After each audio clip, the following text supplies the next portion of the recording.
Laporkan Gibran dan Kaesang ke KPK. Politisi PDIP wanti-wanti Ubedillah Badrun. Bahwa ada relasi antara penguasa atau anaknya penguasa dengan pengusaha. Pemimpin semakin tinggi, baratnya terpanangin semakin kencang. Dan ini merupakan salah satu dinamika politik.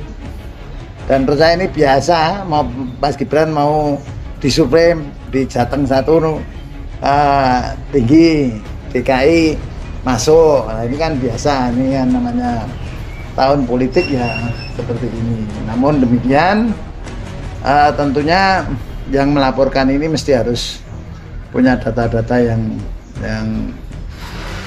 detail dan konkret lah, tidak hanya mengada-ada, hanya dasar kebencian, memfitnah dan sebagainya.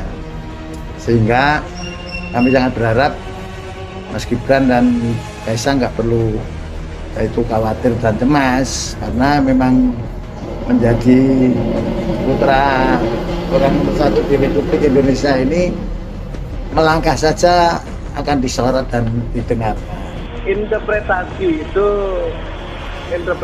ya, itu nggak cukup di mata hukum. Orang ngelaporin orang itu bisa-bisa aja, belum tentu orang yang dilaporkan bersalah. Namun dampak hukum bagi pelapor itu udah pasti ada. 263, 266 itu kalau belajar ya. Sehingga kalau cuma data-data yang kayak gitu ataupun putusan pengadilan, data apa, putusan pengadilan inkrah, ya inkrah mau diapain, kaitannya sama Kaesang apa? Motifnya kan bukan politik, kalau bagi saya motifnya motif kampungan, motif pansos. Laporkan Gibran dan Kaesang ke KPK. Politisi PDIP wanti-wanti Ubedillah Badrun. Pelapor Gibran Rakabuming Raka dan Kaesang Pangarep, yaitu Ubedillah Badrun, diwanti-wanti politisi PDIP Ruhut Sitompul. Seperti diketahui, Gibran dan Kaesang dilaporkan ke KPK atas dugaan tindak pidana pencucian uang, TPPU, dan dugaan korupsi. Menurut Ubedillah, Gibran dan Kaesang ikut terseret dalam TPPU dan KKN dengan grup bisnis yang diduga terlibat dalam kasus pembakaran hutan. Hal tersebut kemudian ditanggapi oleh Ruhut Sitompul. Ia memberikan peringatan kepada sosok yang melaporkan kedua putra Presiden Joko Widodo itu. Ruhut Sitompul mengatakan bahwa Ubedillah bisa dihukum apabila laporannya tidak didukung bukti yang kuat. Ini yang melaporkan Mas Gibran dan Mas Kaesang enggak ngerti hukum pidana. Demikian tulis Ruhut Sitompul. Lebih lanjut, Ruhut Sitompul mewanti-wanti bahwa pelapor bisa terancam hukuman 7 tahun penjara.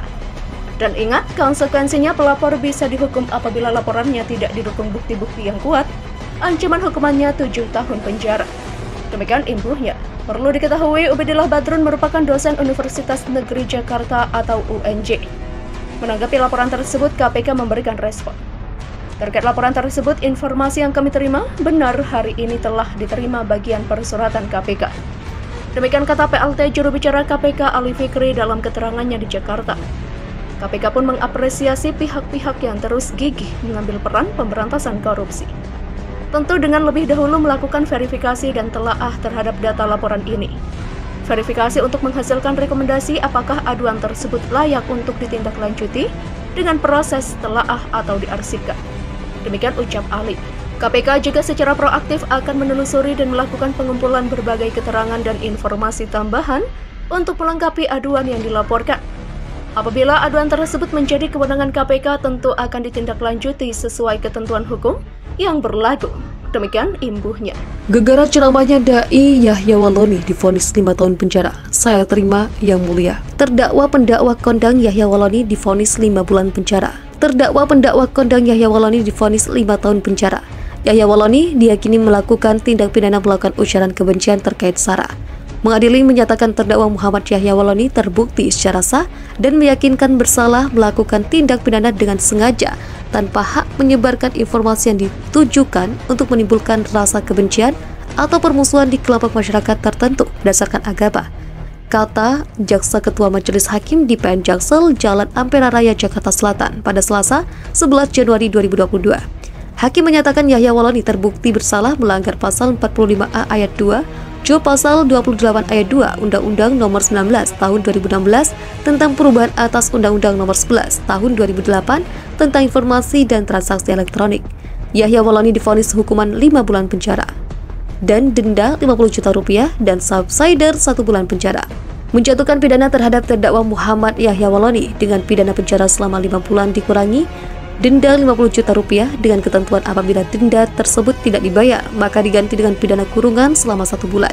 Katanya, adapun hal yang memberatkan perbuatan terdakwa dapat merusak kerukunan antar umat agama. Sementara hal yang meringankan terdakwa menyesali perbuatannya, terdakwa menyatakan permohonan maafnya, terdakwa memiliki tanggungan keluarga.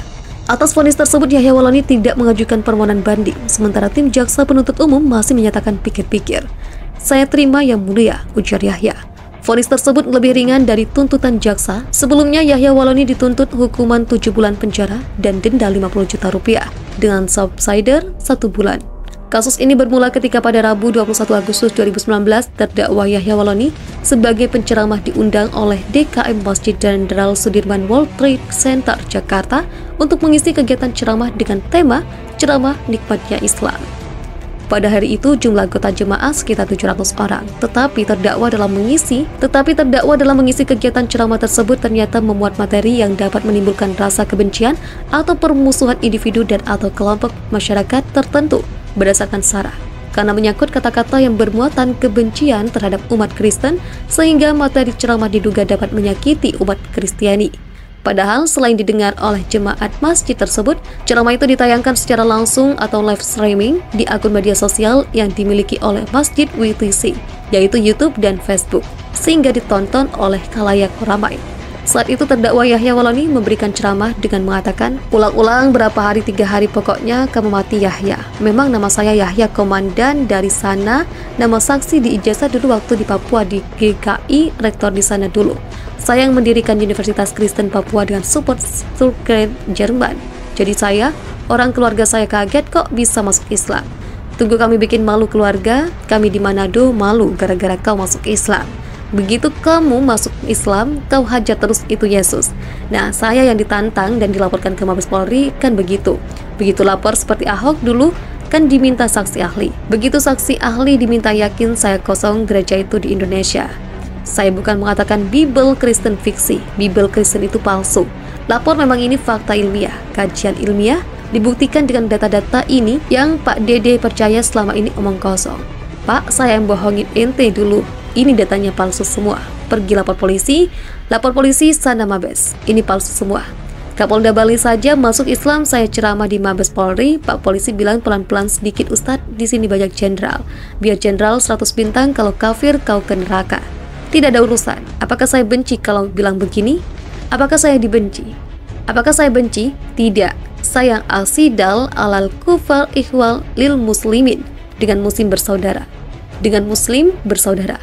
Dengan kafir keras tapi tidak ada dasar benci sayang kepada mereka. Nah, sekarang Pak Dede masih di Kristen. Pendeta kalau hari Minggu kan ngomong, dengarlah firman Tuhan. Jemaat di bawah tinggal amin-aminkan. Nah, saya sebagai pendeta dulu, saya lihat firman.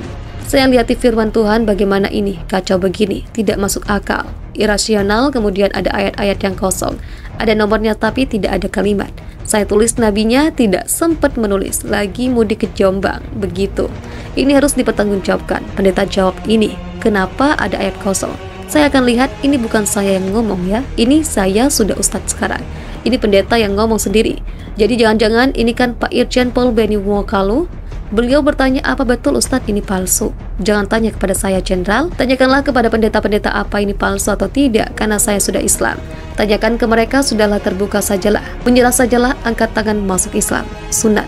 Begitu antum, bahagia Pak Dede, rasa nanti beda Pak Dede. Kalau di Islam ini lihatlah, cuma 5 menit, Masya Allah.